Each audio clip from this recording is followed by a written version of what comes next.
Listen to the rumble. Listen to the roar. Slowly in 3. They'll be flying off 4. Watch them now.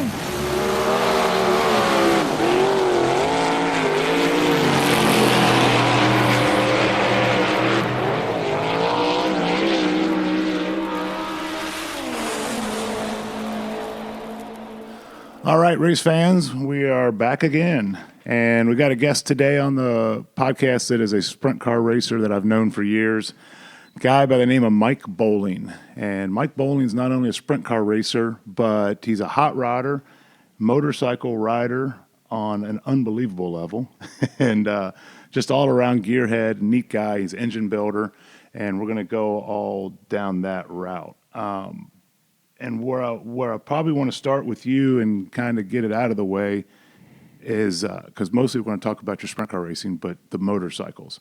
You're a guy that rides motorcycles every day, all year round, nonstop. Pretty much so, you know. I've got different bikes that are suitable for when the weather gets crappy, and I hate the winter, but it's my only escape. I can ride. If it's 0 out and I ride my motorcycle, it wasn't a bad day. Yeah. I mean, as much as I hate winter, it's my escape from winter. And my threshold's pretty high for a lot of things, far as cold, heat, pain. Obviously, I don't do well with hunger, but yep, I like my motorcycles. That's what people are probably thinking. Well, how do you ride a motorcycle in the winter in Ohio? And explain the bike that you ride in the winter. If it snows, if you wake up in the morning, there's a foot of snow on the ground.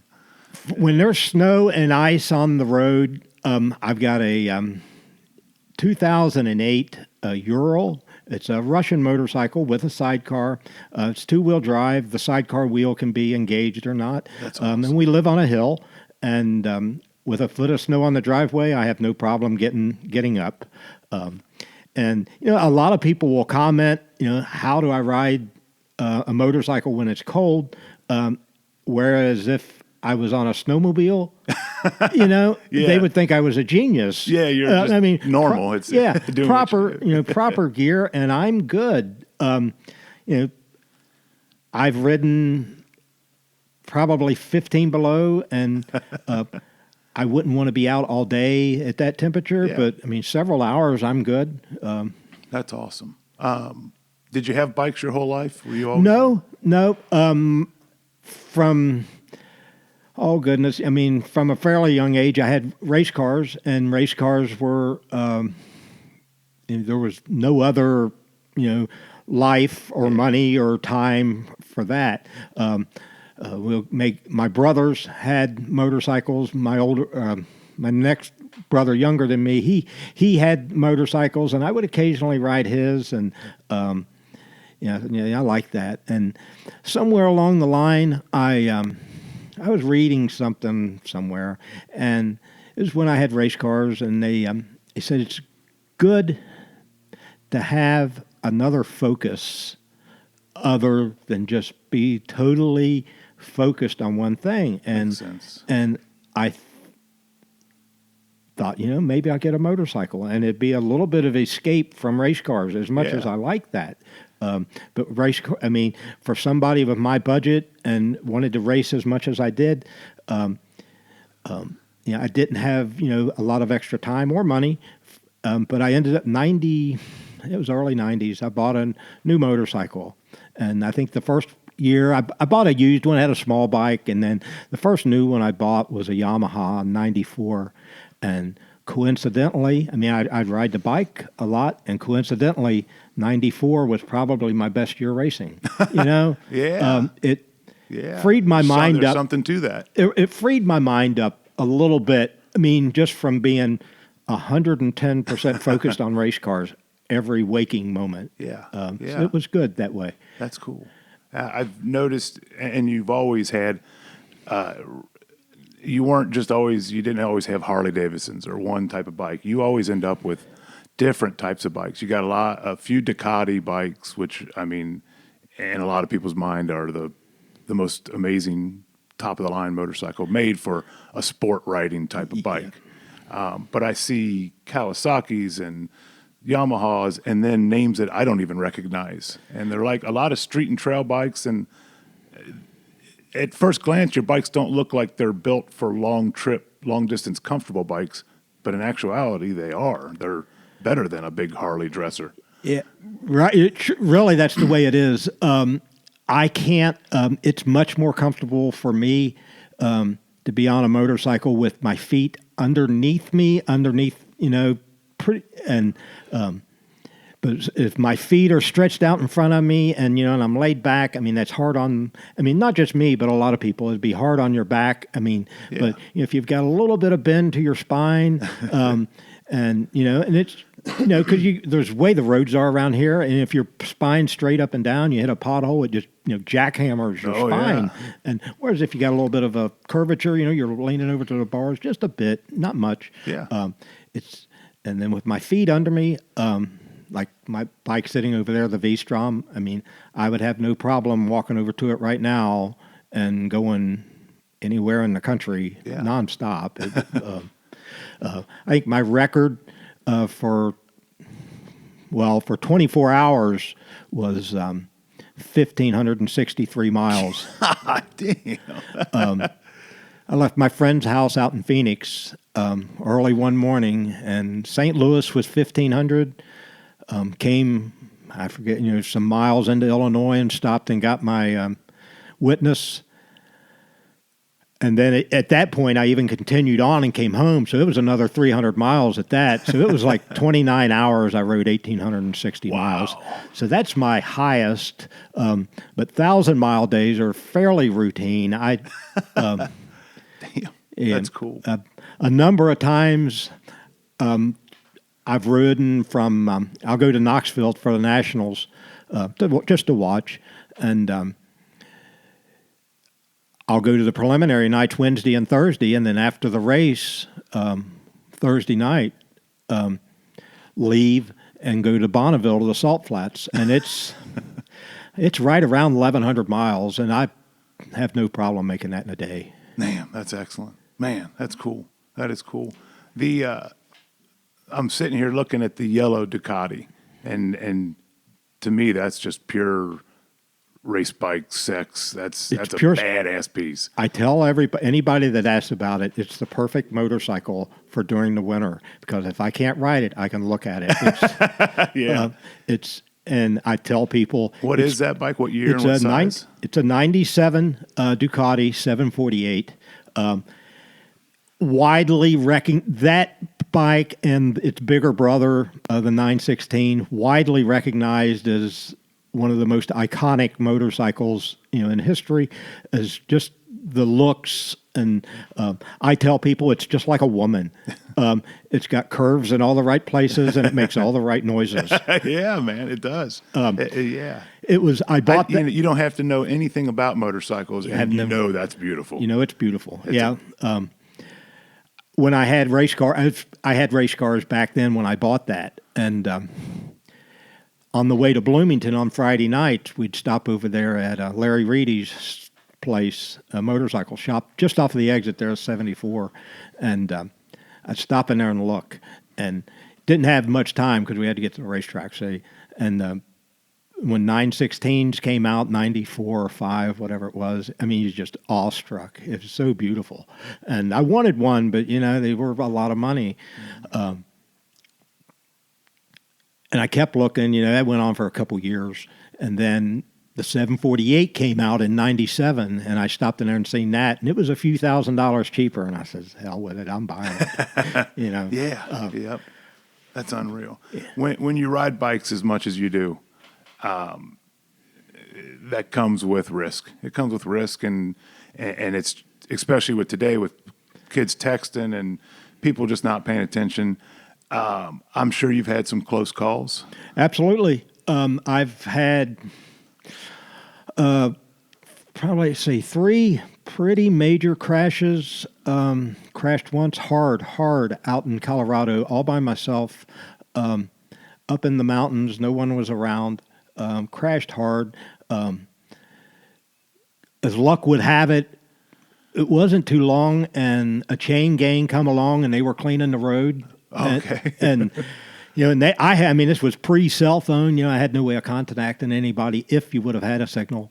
But they had radios or whatever, and they called me help, and the wrecker come, and it took him an hour or two to get there, and I said, take me to a rental truck place, and we threw it in the back of a truck, and I come home. Was just leaning on it and went down? I was going to Joe Cocker, the singer, musician. He had a restaurant, and that's where I was headed, and it was a curvy road, and I was going kind of faster than I should have been going on a road that I wasn't familiar with. Yeah.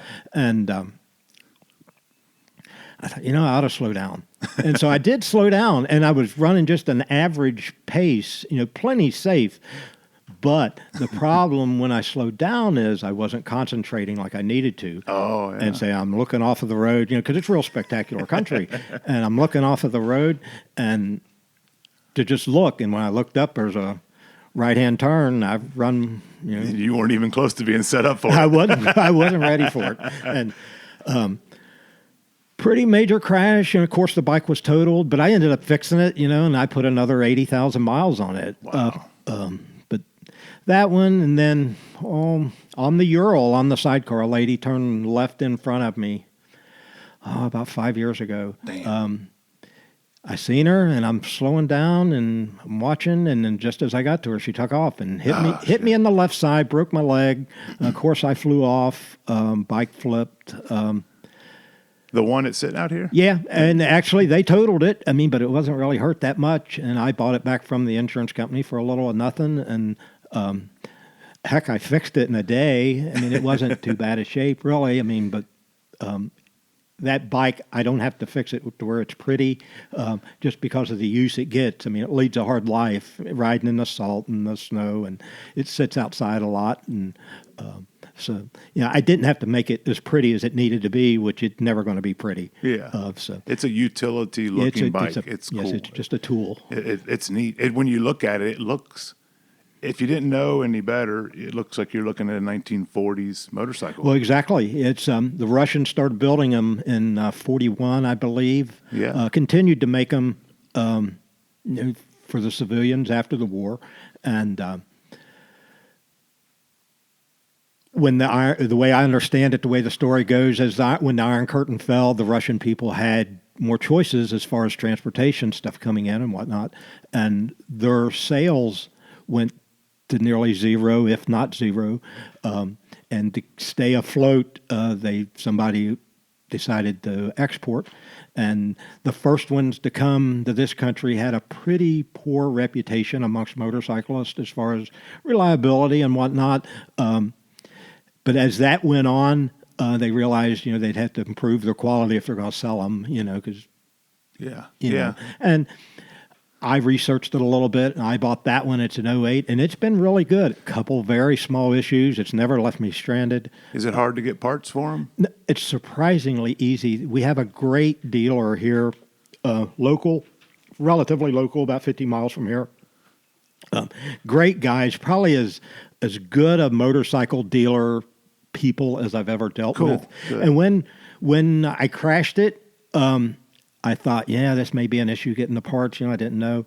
And I went to the dealer with full intent of ordering everything I wanted. And in fact, came home that day with everything I wanted. Damn. Even the little small knick-knack parts. Wow. Like I had a glass for the speedometer. Yeah. Was broke. In stock. They had it. Crazy. I mean, just little stuff like that. I thought, cool. Sure, I'd have a hard time. Yeah, I wouldn't have expected that. Yeah, they're great guys. Unreal. Well, we've scratched the surface on your racing, and to just get this started, you ran 410 wing sprint cars all through the 90s, and when I was racing at Chillicothe, which at the time was KC Speedway, and now it's went back to Atomic Speedway, right? Yep. Yeah, and we were running modifieds there, and you were always there running and racing, and I remember a deal that kind of snuck up on everyone. You ended up being the winningest driver of the decade of the 90s. Is that correct? It was. How did it go? I started at Atomic KC, whatever you want to call it. Yeah. 85, I think it was, and that was the first year that owners had it. I think the track had sat dormant for either a year or two before that, and those people, the Karstners, and maybe had a partner, I think, they opened it up, started 85, and then won the track championship, I forget what year, early 90s, second, third a lot of times. When they, then at, I guess it would have been the 95 banquet, they had a deal. They had the top point guy for the late models and the top point guy for the sprint cars. And I was the 10-year sprint car track champion. That's awesome. Yes, that's cool. A little bit of longevity. Yeah. For someone of my means. Yeah. And that's what I want to talk about is you were not a high dollar, highly sponsored, top of the line rig, like, no big stacker trailers, none of that. You were no. You were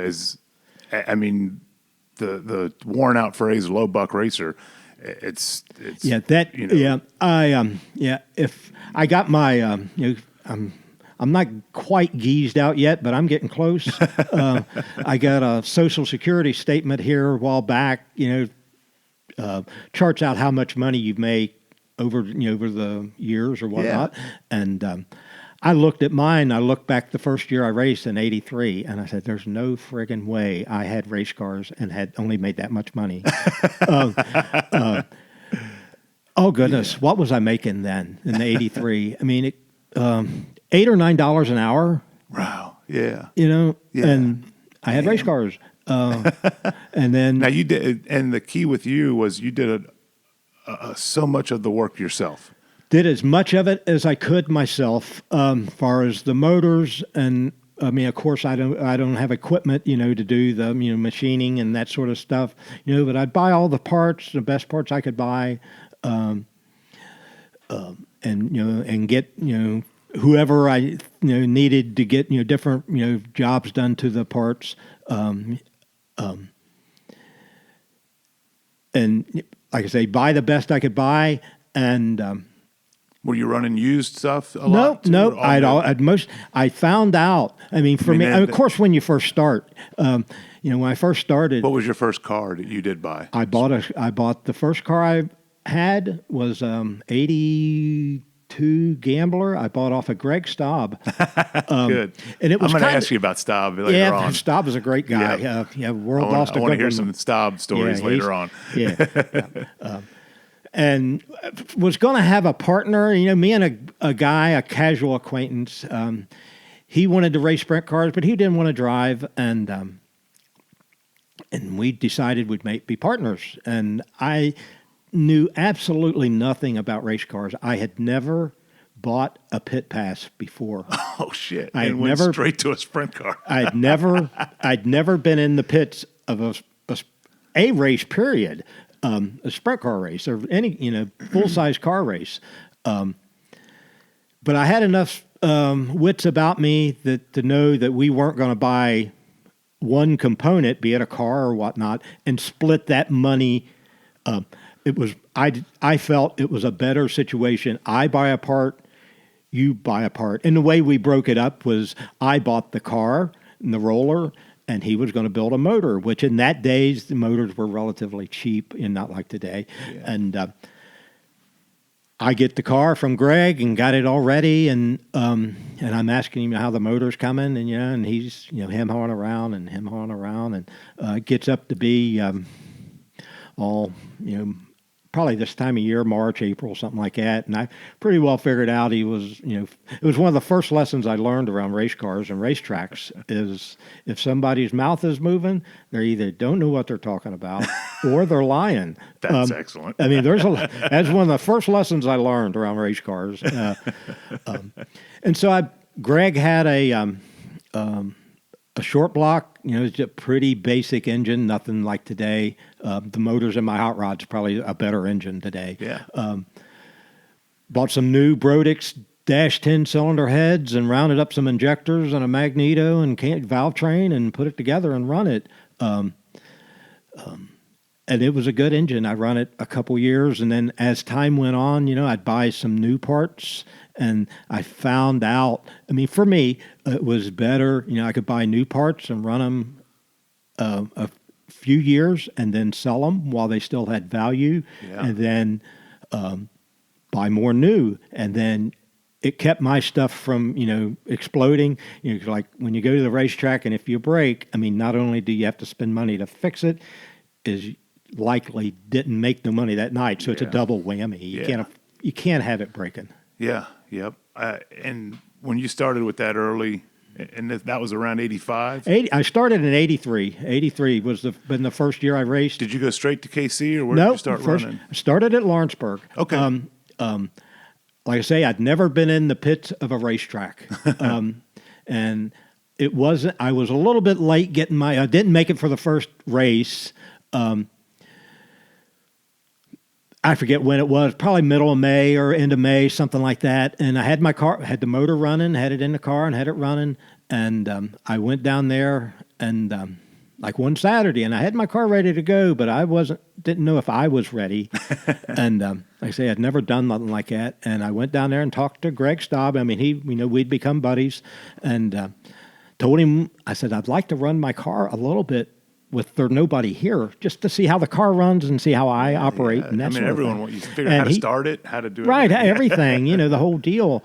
And Greg introduced me to the promoter at the time, which was Mel Johnson. Okay. And he says, yeah, bring it down tomorrow morning. He says, I'll be here cleaning up the track, and you can go out and play around. And that's cool. So it was good. Awesome. So next Sunday, I went down there, and the next morning, went down there and unloaded and started and made, I forget, 15 or 20 laps, and said, all right, I'll be back next Saturday. So that's what we did. And now, was this a wing car at the time? Non-wing. Okay, it was non-wing. I run non-wing. I was going to ask you that, if you ever, did you run non-wing? Run non-wing exclusively that first year. I may have run one wing show towards the end of the year. Following year, which would have been 84, run Lawrenceburg weekly, non-wing, and wanting to race more and knowing if you're going to do that and have any kind of luck, success, you need to race more. Nothing... I mean, all the money in all the world don't buy experience. I mean, you got to have, time in the seat. And I knew I wanted to race more, and knew I needed to, and we'd go to Bloomington every Friday.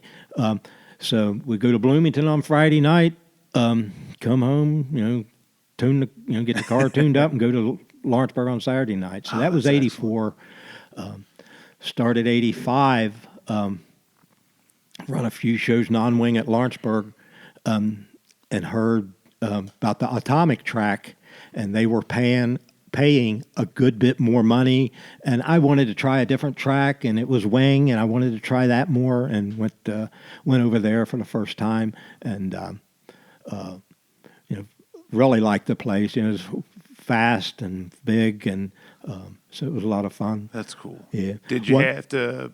What, other than just bolting a wing on the car at that time, what were changes you would make? Oh goodness, that's been a year or two ago. Was it drastic or just not No, really? it's not drastic. I mean, of course, and back then, the first year I did, in 85, I've only been doing it at that point, a couple years, and still pretty green, it takes a while. And because, I had no help. A lot of guys that race have a background, either, their dad or their brother or some family member had race cars, and you can get steered, somewhat. Well, see, I didn't have that. I had to figure it out on my own. Yeah. I mean, now, it's different. But essentially, just some torsion bar changes and ride height changes, and of course the wheels are a little bit different, but it's not drastic. Okay.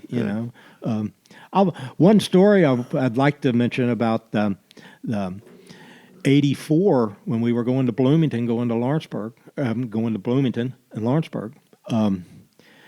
Back when we was kids, that's probably where the interest stems from. Is mom and dad on Saturday night, and mom's brother, my uncle, probably my favorite uncle. They'd load us up in the car and we'd go to Lawrenceburg on Saturday night and picnic around, tailgate on the back of the car and picnic, and all that stuff. And so Mom and Dad, they were familiar with race cars, and of course Mom, being how moms are, thought sure I was going to die the first night, Well, 84, we're going to Bloomington on Friday night. And back then the time change was,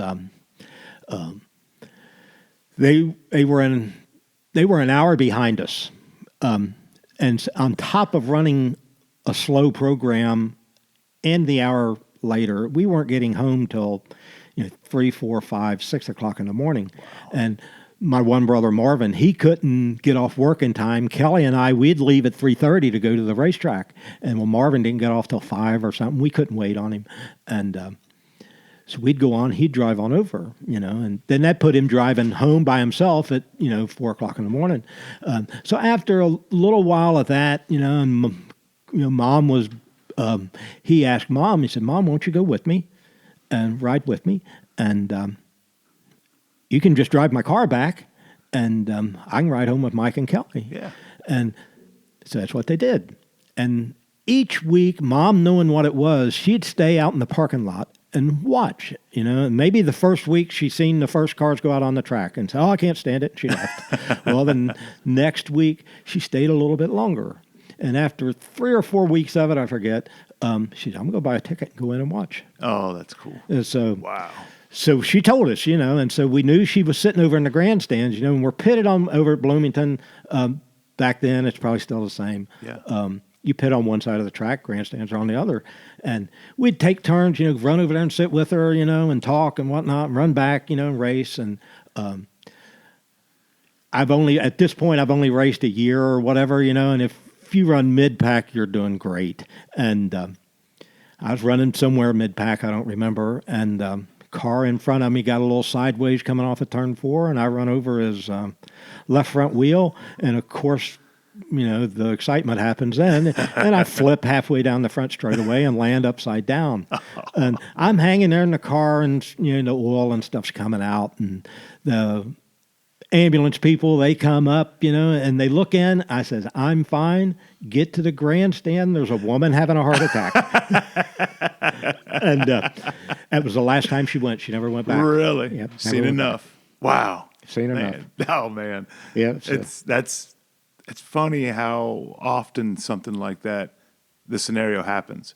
It happened with us with go-kart racing. Yeah. The first go-kart race my mom went to, I flipped so hard. and that was after Dad had assured her, right. These go-karts don't crash, they don't flip. Right. It's not like those sprint cars, right. And it's just odd. The scenario happens a lot like that. If you got a big sponsor there or a family member that you want to do good, you're going to ball it up in front of them. At the time there in the 80s, who was some of the competition that you were running against? Oh, in the mid-'80s, say at Lawrenceburg and Bloomington. Oh, of course, Greg Staub. Greg Staub was one of the premier cars around here. Oh, goodness. Mike Johnson. Whoever would have been in Diz Wilson's cars back then. Yeah. At Lawrenceburg, it had been Marvin Deputy and, oh, goodness, Leon Thixton. I would have to say, at a local level, if I had a hero, it would be Leon Thixton. Really? Okay. I've always thought that because when Leon showed up at the racetrack, it was but for one thing, and that was to win the race. Really? It was he run as hard as he could run. And I remember one time it was funny, and I forget exactly how the scenario played out, but Leon and Greg were in some sort of race for the track championship at Lawrenceburg, and it come down to like the last race of the year or something like that. And I forget even how the race unfolded, but at the end of the race, they had Leon and Greg standing on the front stretch talking, interviewing them both after the fact. Yeah. And they talked to Leon, and he says, Stabby, he says, I was either going to win it or flip the bitch. And that was his mindset. Man. It was win it or crash. There was no Made for a good watching, good racing. Yeah, he was good. He was Wow, good. that is excellent. Funny story about Leon, and I didn't realize he was a sheriff. And years later, I forget what year, but we were going to Bloomington on a Friday night, and I'm coming home, and it's late, 2, 3 o'clock in the morning. I'm driving the truck and coming across 46 just outside of Nashville, and it's a windy, curvy road. And I passed the deputy sheriff's car going the opposite direction, and I see him turn around, and he's following me. And then after a little bit, he flips his lights on, and I said, "What the hell was I doing? I didn't. I was, I'm pulling a trailer and I'm running, under the speed limit." Yeah. And so I pull over at the first wide spot in the road, and Leon had kind of a distinctive voice. And, I see him walking up, and I still didn't know it was Leon, see? And I rolled the window down, and just about the time he gets to the driver's door, he says, "All I want to know is who won the friggin' race." And I says, "Leon, is that you?" And I had no idea he was a sheriff, see? That's cool. I said, I forget who won. I said, "I ran third," and said, "All right." Said, "Go on your way." He said, "I just wanted to know who won." Just wanted to get the report. Wanted to get the report. So, yep, Leon's a character. That's cool. Yeah. At that time in the 80s, back to Greg Staub, was he in the Stinger Ford car at that time? Yes, yep. Was it the white 44? Yeah, would have been white, and it's sometimes some yellow. years it was yellow. I think typically the frames were always white. Yep. Back then in that era, Greg was certainly one of the top cars to beat around here, either non-wing or wing. Greg was a heck of a driver. Yeah. No two ways about Yep. that. Were you there's it seems like, especially around this area, if you mention Greg Staub, you get some good stories. Oh, It's just hilarious. the story, you wouldn't put nothing past Greg. I mean, he's capable of anything. One kind of funny story with Greg and my brother, Marvin, when Marvin was driving to Bloomington, see? Well, Greg was ahead of us. We didn't know. And Greg would ride in the back of their truck on the way to the racetrack, and one of their guys would drive the truck, see? Well, they pull up to the intersection over there at Nashville, and you got to make a left-hand turn there on Route 46. And Greg's going to climb out from the back of the truck and get up into the cab. Well, he's only got his underwear on, okay, and maybe a T-shirt. He climbs out of the truck, and the light turns green, and off they go. So there he stands on the side of the road in his friggin' underwear. And I don't know how long he stood there, but my brother come along, on the way to the racetrack, and they're, "Stop, what the hell are you doing standing here in Nashville with your underwear?" And, of course, give him a ride to the racetrack. Oh, man, that's pretty good. Yeah. I remember one Greg Staub story. They had raced Friday night, I think at Paragon, I believe. And Greg always had a lot of help, and he would assign different duties to different people or whatnot. One guy ties the car down, one guy picks this up, this, that, and the other. And somewhere along the line, somebody either didn't get assigned the duty of tying the car on the trailer or didn't do it right or something other. I forget just how. I don't know how that played out. They left the Paragon racetrack, and they get over there to probably Shelbyville there before you get on the highway, going to stop and get gas before they get on the highway. And Greg gets out to pump the gas and looks back, and the trailer's empty. Oh, shit. And it's, early in the morning, 2, 3 o'clock in the morning or something like that. And so they called all of the counties that they may have passed through and municipalities or whatnot, and alerted. If you see a race car in the street, it's us. And oh, man. And they, God, it'd be spooky to think. You start thinking the worst of what.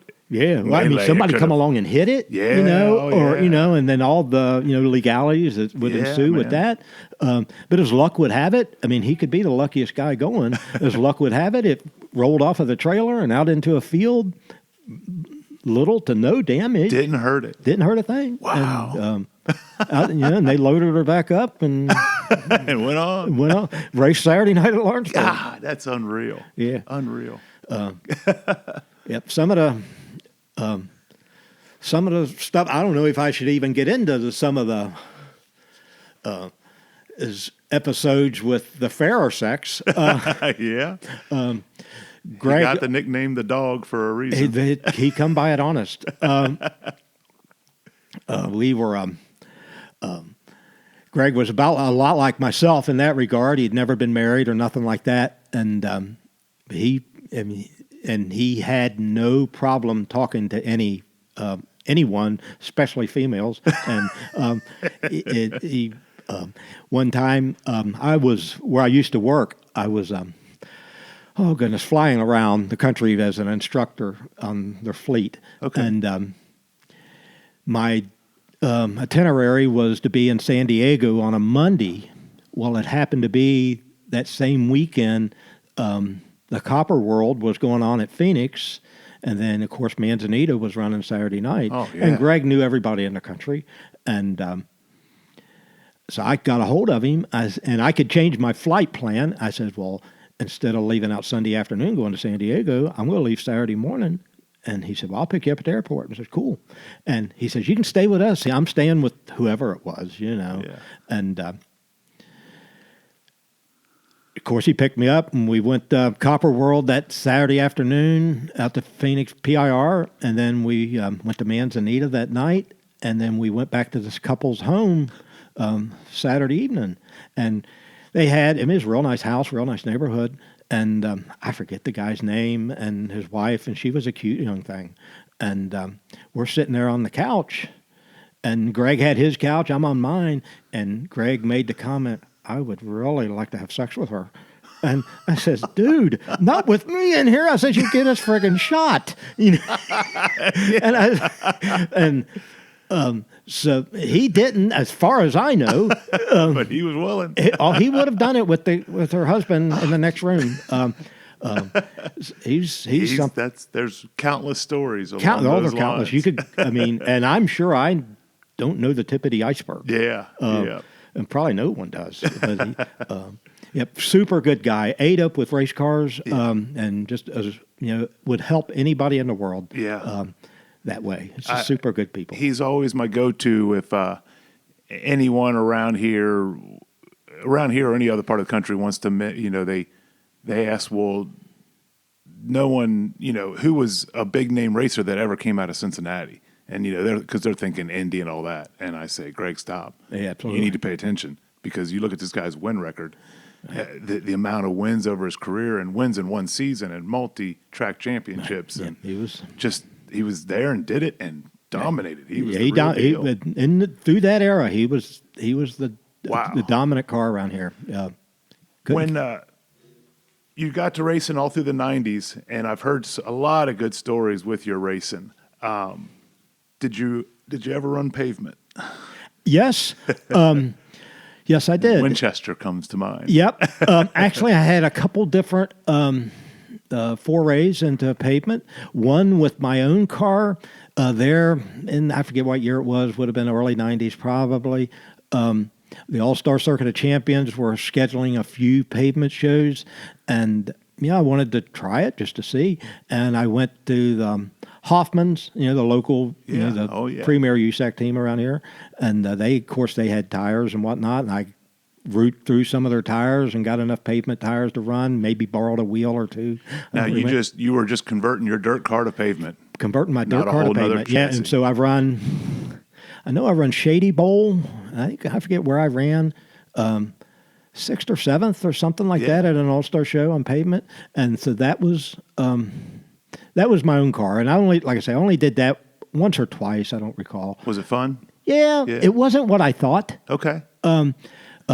Wasn't near as locked down as what I would have thought. I mean, of course, I was on used tires and probably didn't know setup, and probably wasn't at Shady Bowl. I wouldn't call it a palace, but it was decent. Yeah.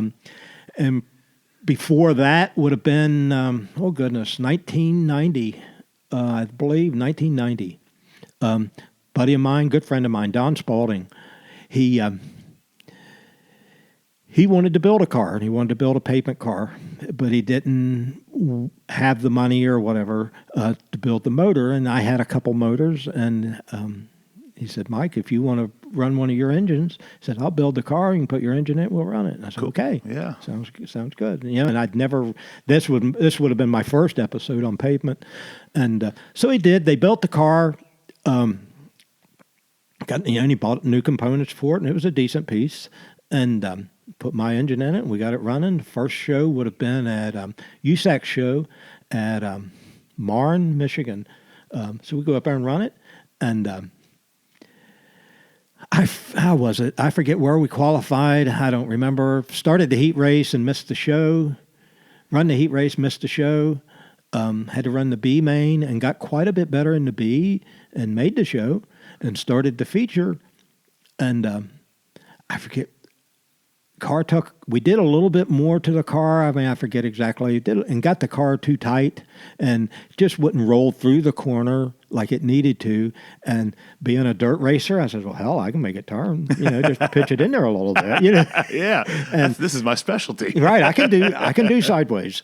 And so I ran however many laps it was. I mean, it was probably a 30-lap feature. I don't know how many laps I run slinging it into the corner. But I finished, and we come in, and we looked at the right rear tire. It was nothing but canvas cord showing. Gosh, yeah. But it made it, and it didn't blow out. And so we run that show.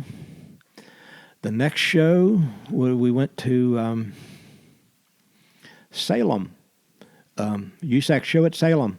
And of course, I mean, you're probably aware, Salem's big, fast, high bank. Spooky. Yes. Yeah. You're rolling. Yeah. And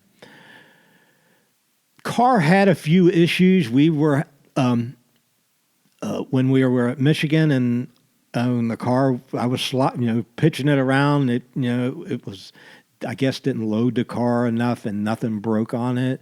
But when we were at Salem and going much faster and into the banks, it would snap the right rear radius rod bolt off where it bolted to the birdcage. And so it happened the first time, and we didn't think much about it. Okay. And we fixed that, and I had to go out and run the B main. And I run a handful of laps in the B main, and the car got haywire again. And I guess I've never seen it, but back in that era, it wasn't Thursday Night Thunder, but it was broadcast on live TV. And a good friend of mine, Gary Hart, he said he was at a family reunion down in Kentucky, and goes to the motel, and he flips from the channel, and he sees sprint cars, and then he sees my name come across. And so, of course, that caught his eye. And he talks of the announcers. I'm out there with the right rear bird cage broke loose, and I'm pretty much all over the racetrack, and the tires are smoking, and the announcers are just making a big... Putting on a show. They're putting on a show. They're making a big fit out of it. Well, eventually I pulled in, didn't finish the race, and you come in, and I see the bird cage broke again. I'm thinking, something's goofy there, Yeah. But it was kind of a sad night. That was the night we lost Rich Vogler. Okay. Yep. So Yeah. So wow. Rich was. I was watching that on TV as well. Yeah. That was the night we lost Rich. I ran. It was a few weeks later. I forget. Ran IRP. IRP is a big, fast racetrack as well, but not near as banked. How was it? We were running the heat race. I was leading the heat race, and I can't hear no one behind me. And typically, I mean, you could hear a car get, you get within 3 or 4 car lengths behind you, you could hear somebody behind you. Yeah. And I couldn't hear no one, so I knew I was rolling around there pretty nice. I come off a turn. Heat race was probably 3/4 of the way through, and I come off a turn 2, and car got all squirrely, haywire, and I'm like, what the hell, and I go in down to turn 3, and of course it was, no better, and all but hit the outside wall. Didn't hit it, but all, and at that point, 3 or 4 cars passed me, and, we missed the show through the heat, and come in, the right rear radius rod was broke again. Yeah, so this is getting to be an ongoing issue. Yeah, something's going on here. Yeah, something's going on here.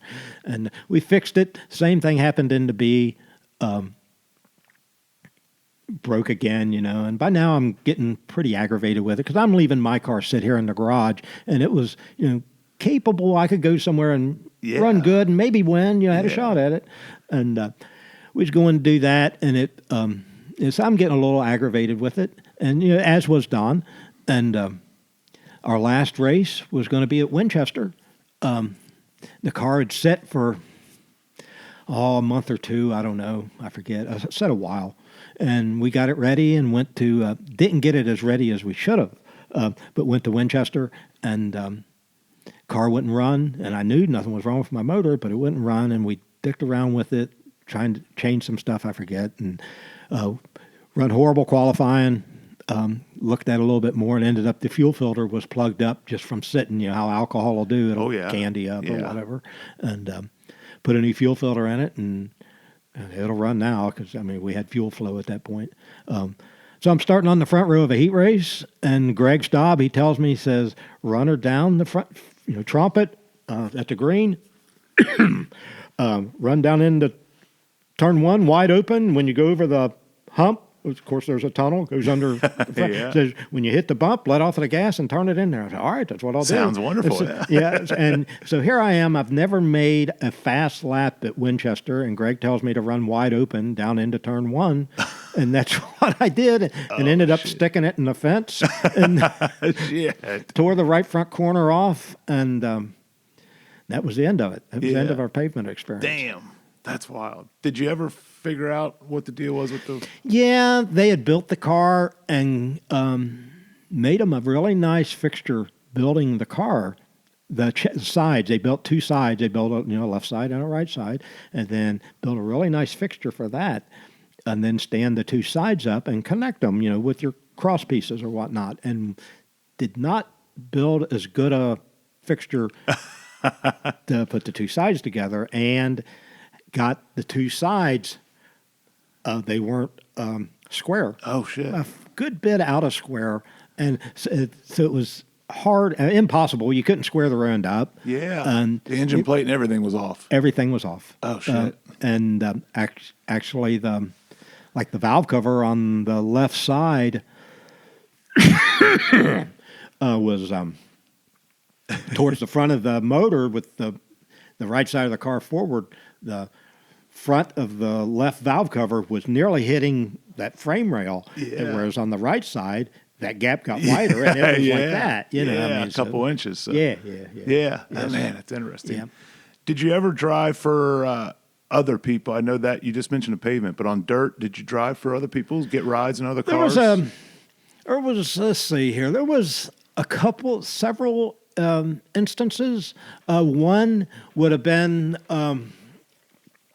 the Hoosier Fall Classic at Lawrenceburg. I forget why I wasn't taking my car. I don't recall why I didn't take my car.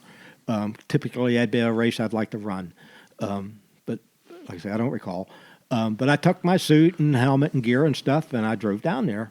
And as soon as I walked in the pits, a buddy of mine, Joe Miller, he said, "Where's your car at?" And I told him, "Yeah, it's broke," or whatever. I told him. He said, "There's a guy down there got a car, and their driver ain't showed up." And so he took me down there and introduced him. I didn't know these guys.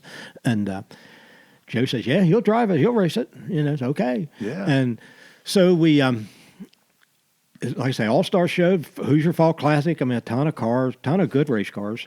And qualified, I forget where we qualified.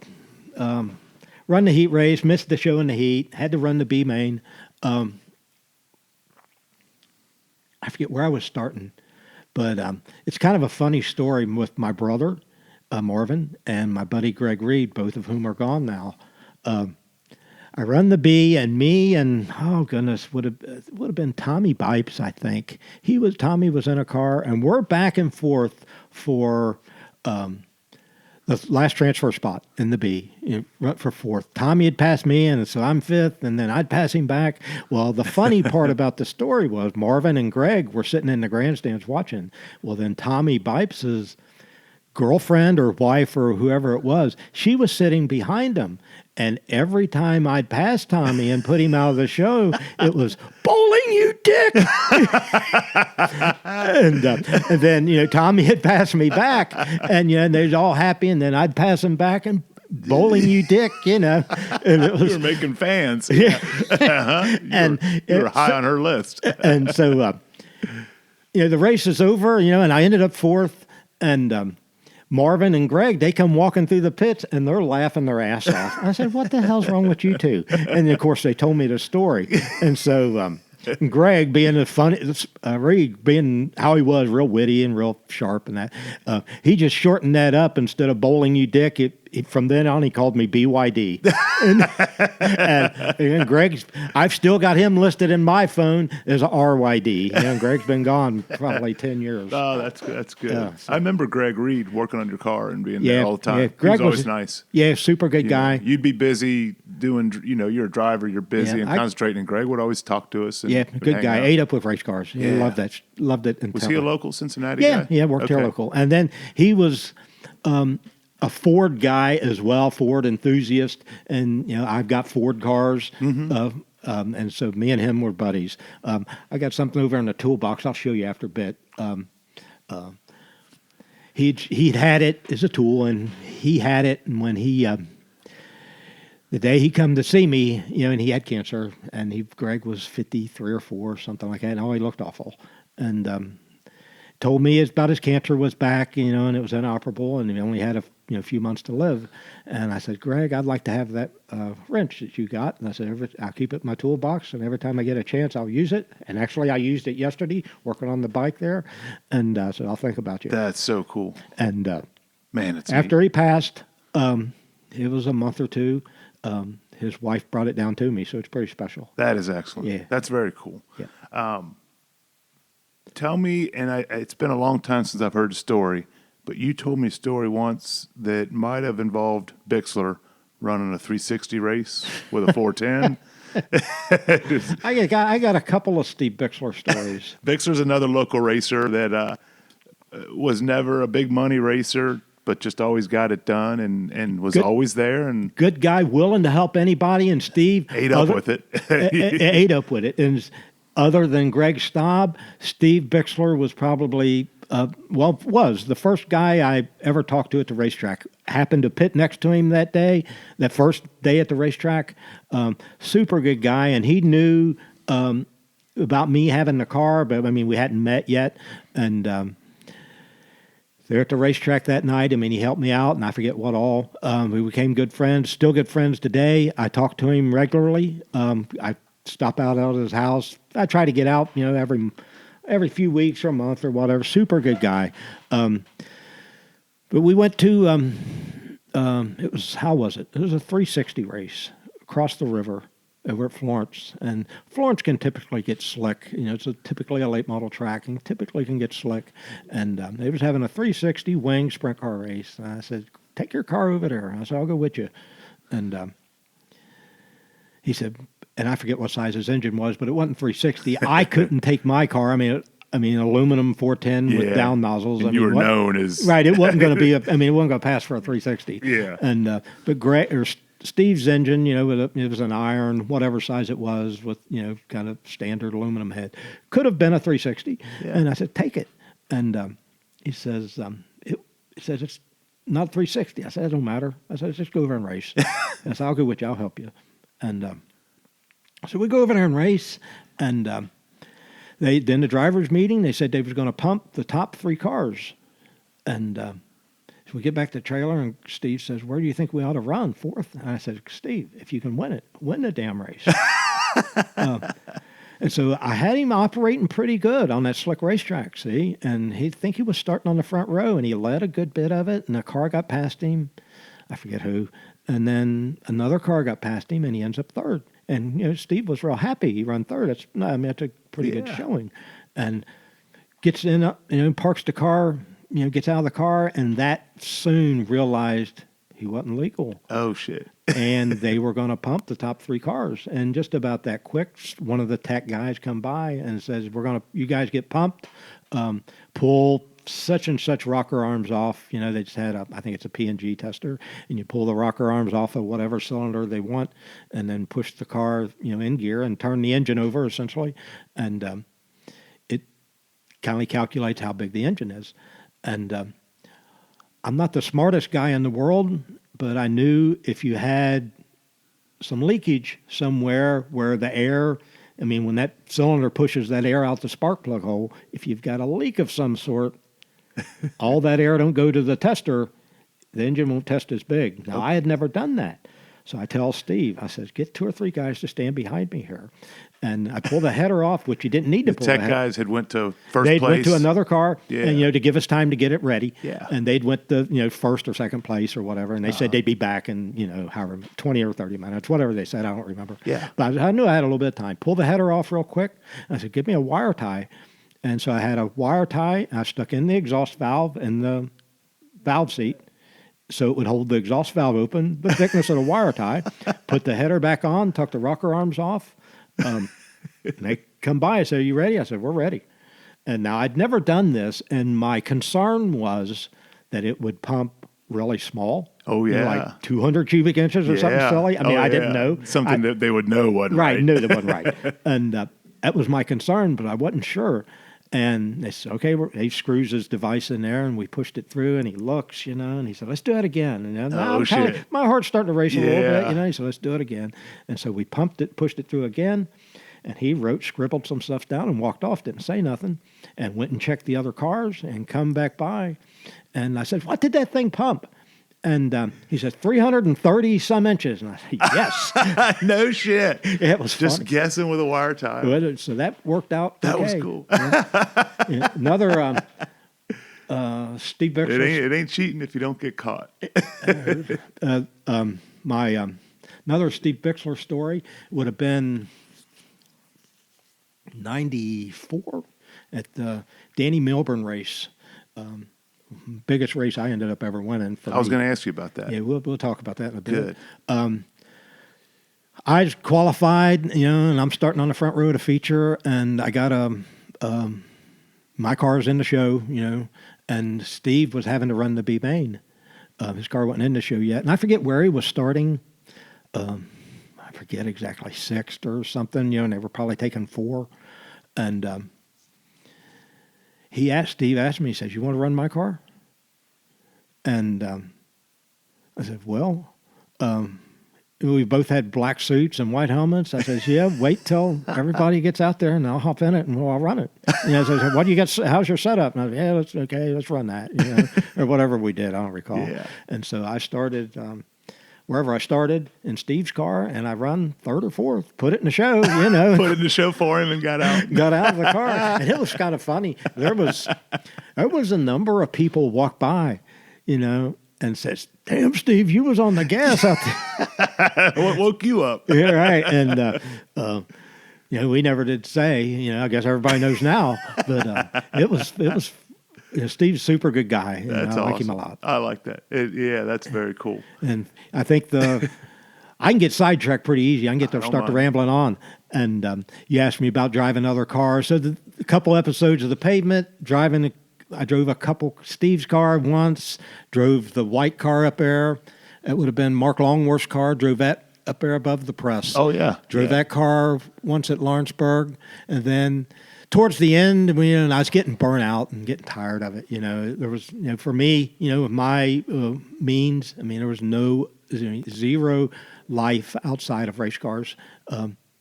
I'd gotten into motorcycles a little bit, and that was enjoyable. It was fun. Yeah. And race cars were, it's a lot of work. I always said it was not fun, but you enjoyed it. It was rewarding, Yeah. but fun is not what I would call fun. Yes. And so I sold my stuff. It was the middle of 98 or 99. I said, I'm just tired of it. And I sold it all. And went to the race. I told the guy I sold it to. He was a local guy from over around Hillsboro.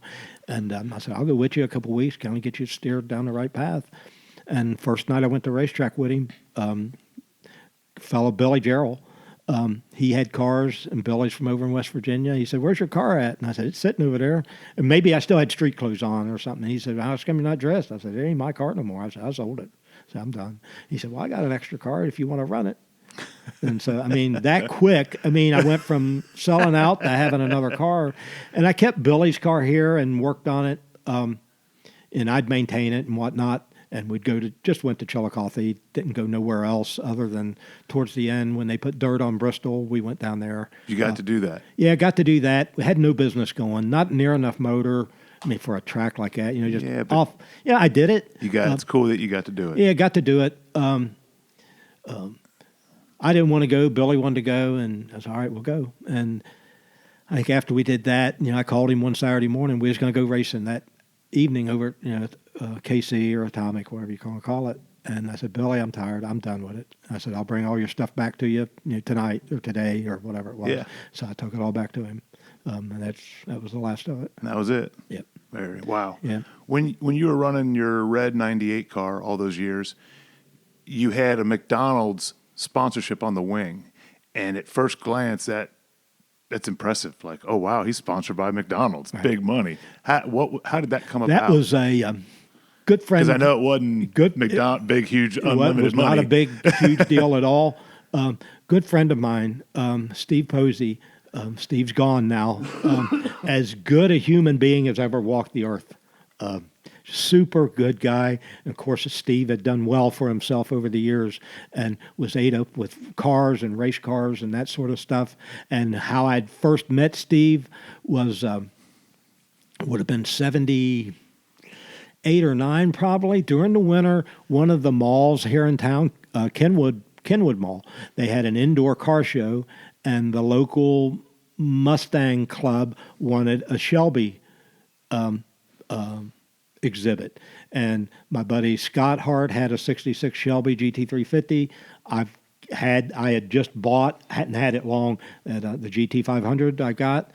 And Steve had a 427 Cobra and had it down there. So just over the course of that weekend, got to meet him and know him and whatnot. Just a super swell guy, and knew him over the years, and and would occasionally cross paths. And I forget what year would it have been? It would have been 93. I talked to him over the winter and asked me if he would help me out a little bit, and he did. Not a huge deal by any stretch of the imagination. But I mean, if somebody hands you a $5 bill, it's pretty much appreciated, and it helps. Steve was super good, and they had bought a dwarf car, and him and his wife would play with it, and they went and raced it a time or two. Yeah. So that's how I got to meet Steve. So I'd get a little help from him. Occasionally, he'd write me a check for not a big deal at all. Yeah. But it helped. Yeah. My buddy Don Spalding, occasionally he would help me. He'd just hand me, and I always told him, I said, Don, I don't want your money. You're just a good friend. He said, I know what it is. I want to help. Cool. And so Don was good people. I mean, he didn't have to give me a penny. Yeah. For me to have that thought of him. I've had guys ask me before that they, buddies of mine. One of them was Kyle that owns Midwest Shades. It's a sunglass company. Not a race fan at all, but I took him to Lawrenceburg, and he befriended Chad Baseflug, and he came to me and said, I'd like to help Chad out, but I can't, give him thousands of dollars of sponsorship. And I said, man, the coolest thing you can do is just buy a tire. Yeah. Buy a tire for a guy. That is huge. Huge. And he went down and bought Chad a right rear, and he realized real quick how important that was to Chad. Right. And then he ended up actually, over the years sponsoring more. Right. But just buying a tire, that's huge, man. It's huge. That's huge. Yeah. I had a fellow competitor at Atomic buy me a tire one time at it was an all-star show, I think, and it was Jimmy Neer, his senior, not the boy that raced. I forget how it was, whether they were in the show or not. I don't remember. And Jimmy, Jim Senior knew, my situation with money, and he came over to me before the feature or however it was, I forget, and said, "Mike, go up there and get you a new tire." He said, "I'm buying." Man, that's cool. Yeah, it's damn cool. For a competitor, a fellow competitor. Yeah. To, and he'd watch you week in and week out. He knew the deal. He knew the deal. Yeah. And Jimmy done well. They had done well for themselves. I mean, and they had. He'd done well for himself, and he knew my situation. And for him to buy me a tire, I'd much appreciate it. That's awesome. Yeah. At that time when you were, you had been the high points guy of the decade, and you were winning races there, and you were one of the cars to beat at KC. you were racing against, the names you guys were racing against was Tracy Hoover, Fisher, Fisher's, Neer. I mean, big names. Yeah, You guys big know. names, well-funded. Rick Ferkel had come down at times. You had Charlie Fisher and Dave Fisher and George, which those three guys in themselves are, of course, George is gone now. But those three guys are brilliant. Yeah. Beyond brilliant. I mean, they know the answers before you've even thought of the question. That's the type of guys they are. Yeah. Super bright. So I'm racing against those guys. Oh goodness! Like I say, Ferkel would come down, and you had, Todd Kane. Todd Kane still I was just races. thinking of Todd Kane. Yeah. Still races, and didn't he win like 3 in a row over there last year? Yeah. Yeah. He's still getting Todd's it still done. fast. And he's got to be, is he in his 40s? Oh, Maybe I'm going to 50? put him early 50s. Yeah. He's got to be early 50s, and he won. I'm sure he won 3 in a row over there. Is either. Wow. Todd's awesome. still fast, and I think he won a non-wing boss race over there. That is cool. Yep. What was, Rodney Duncan? oh, yeah. Just some good cars. Yeah. No slouches, man. No slouches. That's cool. What was some of your biggest wins? Oh goodness. Certainly money. Or just best races? Best races. Well, I'll touch on both of that. A lot of times your best race isn't one you won. Well, I'll go along with that. That's exactly right. Probably my biggest race that I won would have been Danny Milburn Memorial Race at Lawrenceburg. It's at the old racetrack. That was the night that I told you about that I drove Steve's car in the B. I forgot what it paid. Paid $4,000 or $5,000 to win.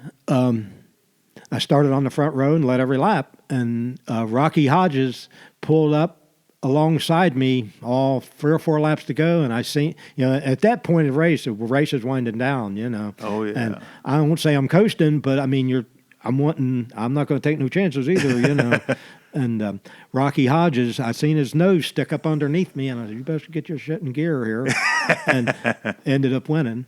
So that was my biggest win. One thing I remember about that night was on the way home, I'm driving the truck and trailer coming over 275 over about Coleraine Avenue. And we're not speeding, you're towing. And I'm in the middle lane, and I see headlights up ahead of me. And at first, my first thought was it was a cop in the median or something. Yeah. And just out of instinct, I roll off the gas a little bit. And about that quick, I realized it was a car coming at me. Oh, shit. And, going the your wrong side of the direction highway. on my side of the highway. Man. And I'm in the middle lane, and I'm watching, and he's swerving back and forth as he's coming at me. And he's probably, if he's moving, he's running 100. Oh, shit. And at the last moment, I thought he was aiming for me.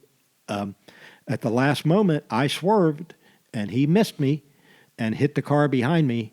It killed both.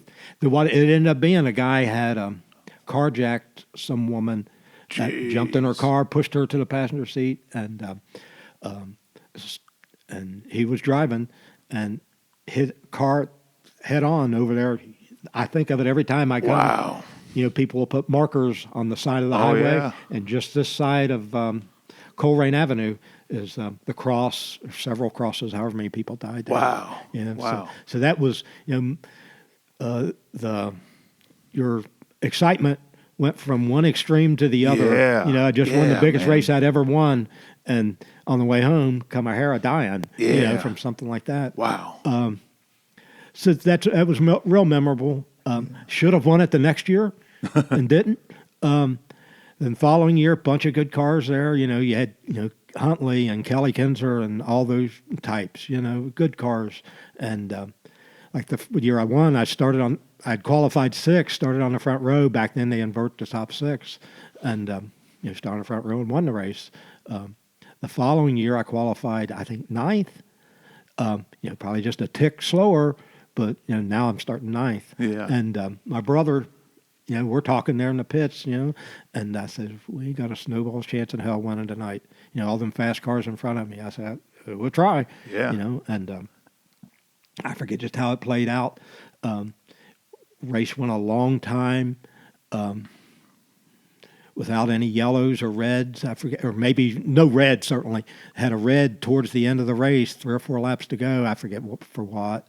And my brothers run out there on the track, and I knew I was going forward all night. And he ran out there on the track. I said, "Where are we running?" I mean, 'cause I had no idea. And Marvin says, "You're second." Oh, shit. I'll be damned. That woke you up. Yeah, they had to restart, and I couldn't get past, I think it was Larry Bland. I couldn't pass him in 3 laps. But anyway, that was good. I like the old Lawrenceburg track, real racy. Yeah. And probably one race that stands out in my mind, Dad told me it was the best race I ever ran. Picture around here somewhere, standing there.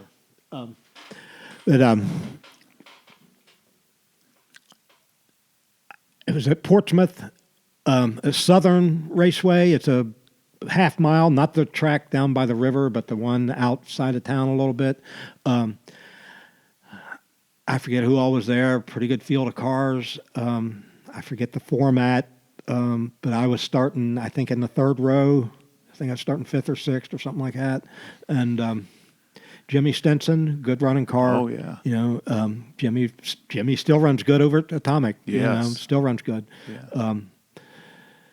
He was starting on the front row. Of course, I mean, it took me a few laps to get going. I'd pass a car, and ended up, I got to second, and I can't see Jimmy, and I pretty well knew he was leading. And like I say, Portsmouth, pretty good-sized racetrack, pretty good-sized half mile. And I knew my car was operating pretty well. And like I said, I can't see Jimmy. In the next couple laps, I seen him. I was coming off of 4, and he's going into 1. Oh, yeah. And next lap, I'm catching him. Oh, shit. I'm catching him wholesale here, And in a handful of laps, race was just about over, and I passed him, ended up winning. And a good part about that was earlier that Saturday, there'd been a family reunion, and I'd went to it and had to leave early, because I had to go racing. Yeah. And some of my cousins had went and drove down. Cool. So they seen that, so that made it good. Yeah. It paid well, and Dad, like I say, Dad said it was the best race I ever run because I passed Jimmy in traffic right at the end of the race. And one thing I remember about that race, also the opposite end of the spectrum as far as emotions go. The following morning, of course, you're at the car wash, and you unload the car and the quad runner and all the crap, and you got 2 or 3 bays tied up in the car wash, and I had the car up on jack stands washing it off, and I'm spraying it off. Get $20 worth of quarters and go to town, and I'm spraying it off.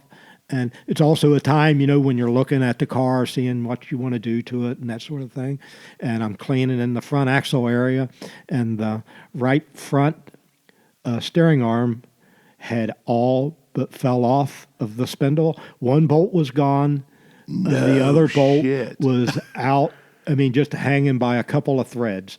And so I'm spraying, and I seen that, and just dropped the wand. And I'm thinking, another friggin' lap or two. I'd have went from winning to balling it up on that half mile, and it'd have been junk. Ooh, man. So that's what I think, Yeah. So that was luck. Yes, it was. Somebody was riding with me that time. Tell me about a 3,000 to win race at Southern, possibly, that the payback wasn't what they said. Payback. Well, it's another race at Southern. The guy was. They didn't typically run sprint cars there, but they would have.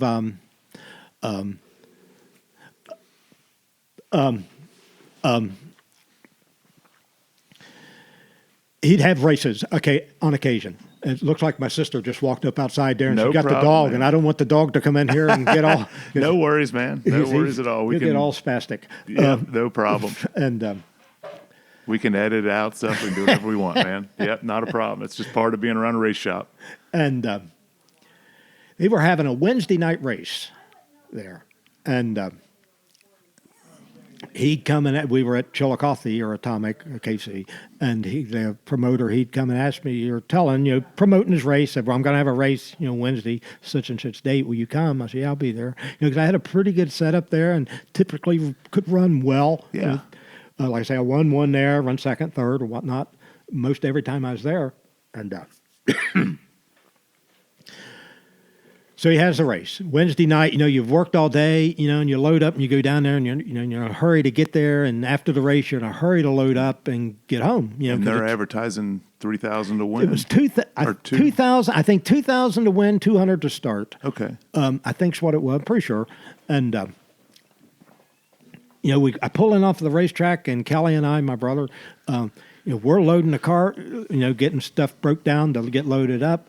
And I tell Marvin, go over at the payoff window and get the money. And so he gets over there, and about the time he comes back, we're loaded up. We hop in the truck and head home.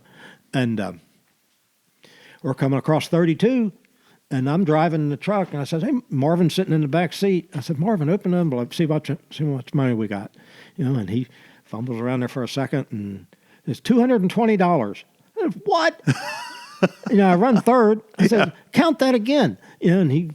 220. I said, "What the heck?" I said, "Give me the phone." So I try to call the racetrack. Yeah. Of course, the line's busy. And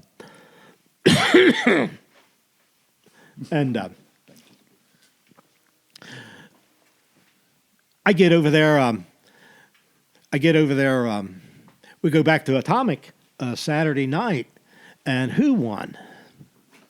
Jimmy Neer won, I think. And who was second? I forget. Maybe Todd Kane.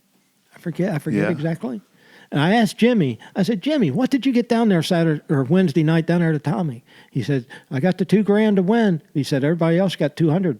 He said, "That's what he advertised: 2,000 to win, 200 to start." And I guess a Wednesday night show, the crowd was probably light. It's kind of risky. So no gradient payback. It was all 2,000 on the to win, 200. But I got 220. See, I asked Todd Kane. I said, "What did you get for second?" And he said, "We got 200. I said, "Well, I got 220. I said, "Damn, I must have had 220 stuck together when they counted it out." So that's funny. You don't ever think about that. They advertise 3,000 to win, 200 start, and we all just take that for granted. That's pretty wild. Man, that's amazing. The stories that you've accumulated over the years from running those cars, and like I said, anytime we were there, you were a force to be reckoned with. And you were always up in the front every year for the championships, and at a fast joint. What nowadays I know you ride motorcycles everywhere, and you play with hot rods. You got some killer hot rods, old flathead powered hot rods. What else interests you these days? What are you into now? Certainly my motorcycles is the biggest thing. But I take care of Dad. That consumes a lot of my time, and I'm happy. I'm honored to do that. So I don't get out as much as I used to, and going to races and that sort. I'll go, and I tell Dad. He'll say something to me like, "I hope you don't get tired of messing with me." And I said, "As long as you don't get tired of me slipping away on my bike for a few hours to go somewhere," I said, "we're good." Yeah. You told me once, and now I'm just thinking other stuff. You could get off work on Friday and make it to Williams Grove on your bike? I did that a couple of times. When I was working at the other school, I'd get off at 2:00, and the motorcycle I had back then had a big gas tank, and I could make it to the Grove, which is 460 miles or so. I could make it on one fuel stop. And so there's several times, and if the Outlaws are there, that when they qualify, typically the Grove doesn't qualify. Yeah. But if the Outlaws are there with the bigger car count and then qualifying, I could leave Sharonville here at 2:00 with a fuel tank full and make it to the Grove for the first heat race. Damn.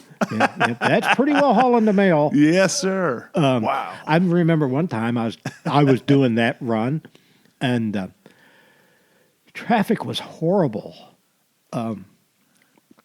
Getting to Columbus, I said, "Man, I hope it lightens up going across 70 over towards Wheeling," I think. Yeah. I said, and it was bumper to bumper, and 60 miles an hour was it. I thought, I ain't going to make it. And got over into PA, and it lightened up a little bit. and then I got on the turnpike, which typically, I mean, that's the way I go if I'm in a hurry. I mean, if I got enough time, I'll take back roads, and I mean, Yeah. it can be some nice riding. But if I'm in a hurry, that's the route I take. I'm looking at my watch, and I said, I ain't going to make it. And as soon as I got on the turnpike, I mean, within a mile, some big black sedan. I don't know who it was. I mean, I suspect some government official. Yeah. And he was hauling the mail. And I shit off. I mean, it was triple digit speeds. Wow. And across the turnpike, I mean, that's pretty well hauling. Yeah. And I made it. It generally take me Just tucked in behind him. tucked in behind him, and away we went. Wow. Yeah. That's cool. 100, 110 or so. Damn. You know. Man, that's cool. That's cool. Mike, thank you. Yep, my This is pleasure. unreal. I love hearing racing stories from guys like you that were there and did it. All righty. It's And, my pleasure. Yeah, it's man, been fun. Thank you. Thank you. And I'm sure in the future we will hear from you again. All righty. Thank you, man. Aha. Thanks, everyone. And that was Mike Bowling, prolific sprint car racer. Thank you.